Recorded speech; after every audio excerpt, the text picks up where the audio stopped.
Sir చెప్పండి, నిన్న ఏదైతే ఉందో విజయవాడ మేమంతా బస్సు యాత్ర సీఎం జగన్మోహన్ రెడ్డి గారిది జరుగుతుంది కదా. సింగనగర్లో ఏదైతే ఉందో రాళ్ళదాడి జరిగింది జగన్మోహన్ రెడ్డి గారి మీద, గుర్తు తెలియని ఆకంతో చేశారు. అది ఏంటి, ఉద్దేశపూర్వకంగా చేశారంటారా లేకపోతే ప్రమాదవశాత్తు జరిగిందా?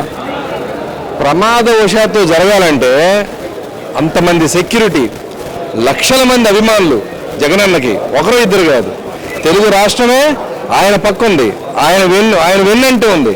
అలాంటి ఒక పరిస్థితుల్లో ఎలా అన్ఎక్స్పెక్టెడ్గా అవుతుంది?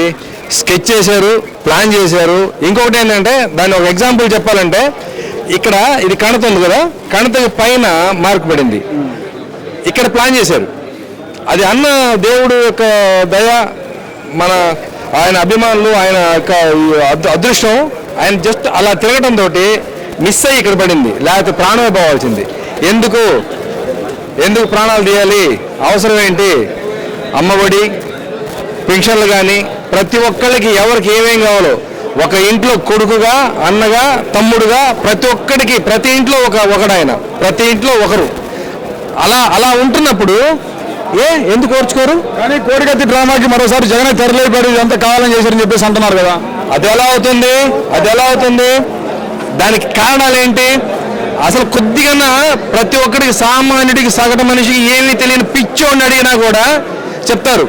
అది ఎలా అవుతుంది? ఆయన కొన్ని లక్షల కోట్ల మంది జనాల్లో మమేకమై అన్నదమ్ములతో కలిసిపోయి ప్రచారం చేస్తూ పార్టీని బలోపేతం చేసుకుంటూ ఆయన అడుగేసుకుంటూ ముందుకు పోయే సమయంలో ఈ స్కెచ్లు, ఈ ప్లాన్లు ఆయనకు అవసరమా? ఆయనకు అవసరం లేదు.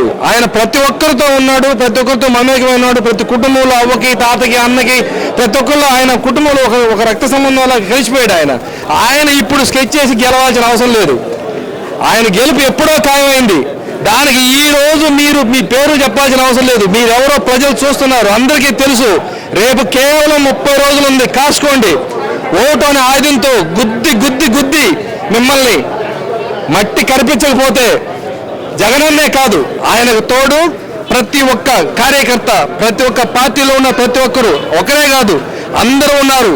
మీ పార్టీలో ఉంటూనే మీ పార్టీలకు కూడా పేరు చెప్పాల్సిన అవసరం లేదు. మీ ఇంటికి 2700 రూపాయల నుంచి 250 రూపాయలు పెంచి 3000 రూపాయలు మీకు ఇవ్వటం లేదా? మీరు తీసుకోవటం లేదా? కానీ ఇప్పుడు ఏదైతే ఉందో, ఇప్పుడు సీఎం జగన్మోహన్ గారి దగ్గర రాయి ఏదైతే ఉందో, రాయి ఎక్కడి నుంచి వచ్చామంటే తాడేపల్లి ప్యాలెస్ నుంచి వచ్చింది. ఆ రాయి అని చెప్పి నారా లోకేష్ అన్నాడు కదా. ఓహో, తాడేపల్లి నుంచి వస్తుందా రాయి? క్యాట్బాల్ నుంచి రాలేదా? స్కెచ్ రూపంలో రాలేదా? అది చిన్న రాయి, పర్ఫెక్ట్ ప్లానింగ్, ఒక బుల్లెట్ మాదిరిగా స్కెచ్ చేసి కొట్టడానికి ఏమంత అవసరం? ఆయన ప్రాణం తీసుకోవడానికి ఆయన ఇష్టమా? ప్రజలకు సేవ చేయాలి, ప్రజలతో మమేకం అయ్యాలి. ఆయన జీవితాన్ని ఆల్రెడీ పెద్ద ప్రజల కోసం ప్రాణాలే త్యాగం చేశాడు.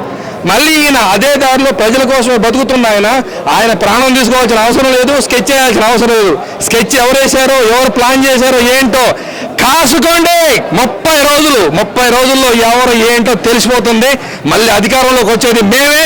తర్వాత ఏం చేయాలనో చేసి చూపిస్తాం. జై జగనన్న.